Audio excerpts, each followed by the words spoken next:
Politiquement vert, la politique rencontre l'environnement avec Fréquence Terre, votre rendez-vous écologique. Frédéric Benoît. Nous allons aujourd'hui parler cadre de vie dans notre rendez-vous Politiquement Vert. Je reçois aujourd'hui Juliette Espargilière, tête de liste Europe Écologie Les Verts pour les régionales dans le Val d'Oise. Sinon, vous êtes chargée de la vie associative dans une fédération d'associations. Bonjour Juliette Espargilière. Bonjour. Alors nous allons parler cadre de vie, comme je le disais, mais sous un angle, celui du changement climatique. Oui. On l'a vu dans le sud, de grosses inondations arrivent, des glissements de terrain, l'eau ne s'écoule plus. Arrive l'idée de redessiner la ville, de la réadapter. Alors pour vous, c'est quoi la ville de demain ? Qu'est-ce qu'il va falloir repenser dans les villes ? D'abord, il va falloir avoir une approche globale, parce qu'il faudra prendre la mesure de ce qu'on a devant nous à réaliser. Et pour ça, il faut vraiment analyser les conséquences des décisions qu'on prend en termes de politique publique, regarder leurs impacts, et regarder les impacts notamment à l'aune du changement climatique. Donc c'est vraiment tester l'ensemble des idées que l'on a, que l'on souhaite mettre en œuvre et les mettre à l'épreuve de cela. Alors sous quelle forme, très concrètement ? Dans le cadre urbain, le phénomène que l'on a, c'est celui des îlots de chaleur. On appelle ça les îlots de chaleur urbains. C'est-à-dire qu'on a une température qui est plus élevée au centre urbain, là où c'est dense, qu'en périphérie des villes. Donc la conséquence de ça, on la connaît très bien, c'est que l'été par exemple, la chaleur notamment la nuit est assez invivable, elle ne descend pas parce que le sol est complètement imperméabilisé, il y a une forte densité en bitume, en asphalte et donc on se sent très mal. Voilà. Une accumulation de chaleur. Une accumulation de chaleur, exactement. Donc à la suite de ça, on veut donc quoi ? Aérer, rafraîchir, ventiler ? D'abord, on va tenter de lutter contre le fait de générer des gaz à effet de serre.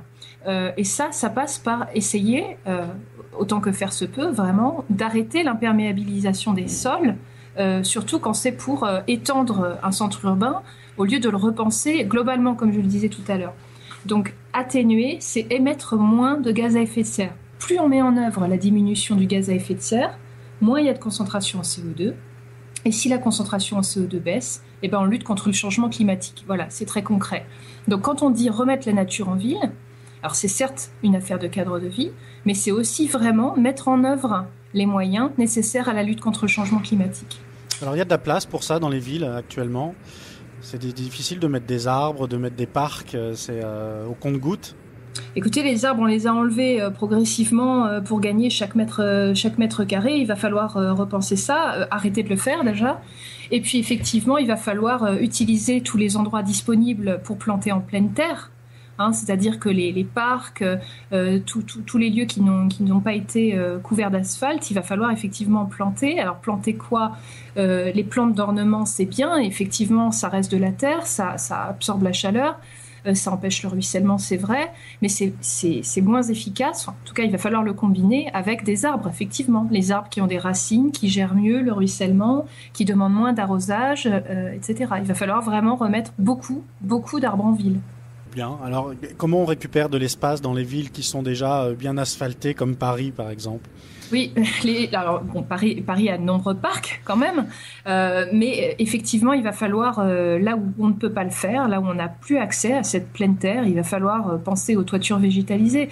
Mais le problème avec les toitures végétalisées, c'est qu'il va falloir penser la consommation d'eau également. C'est ça, donc il va falloir faire des choix. Voilà. Et il va falloir aussi regarder un petit peu nos constructions, parce qu'elles ne sont pas forcément adaptées à ce mode de vie. En effet, il va falloir isoler davantage.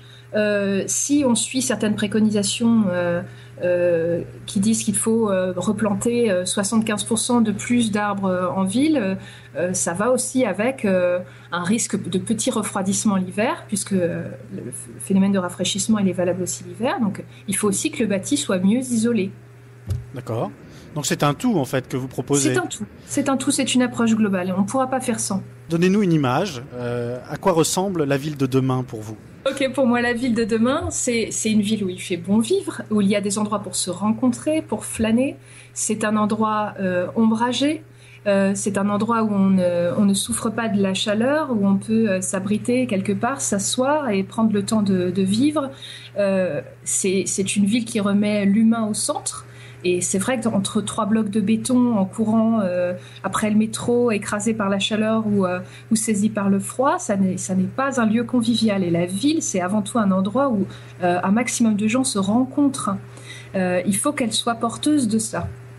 D'accord. Alors, je l'ai annoncé quand je vous ai présenté. Vous êtes tête de liste pour la région, pour les régionales dans le département du Val d'Oise.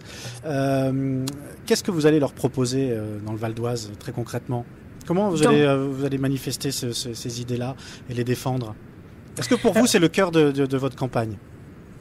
C'est un des axes prioritaires, effectivement, parce que la zone dense va effectivement jusqu'au Val d'Oise. On a un est du Val d'Oise qui est très peuplé, très dense.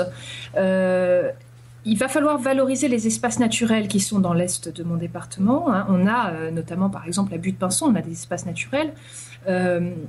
Il va falloir les investir, ces espaces naturels. Il faut effectivement les protéger, mais il y a aussi toute une valorisation à faire avec les acteurs du territoire pour que les habitants investissent, y aillent, les fréquentent, les fassent vivre et que ce soit plus au cœur de leur vie quotidienne.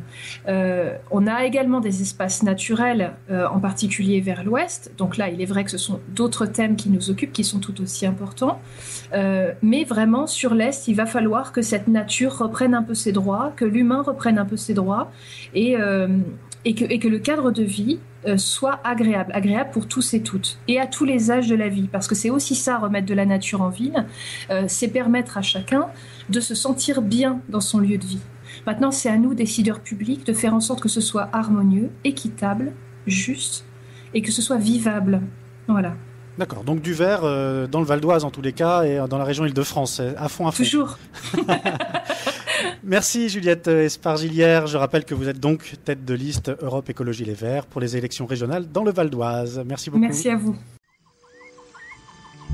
Retrouvez et podcastez cette chronique sur notre site fréquenceterre.com.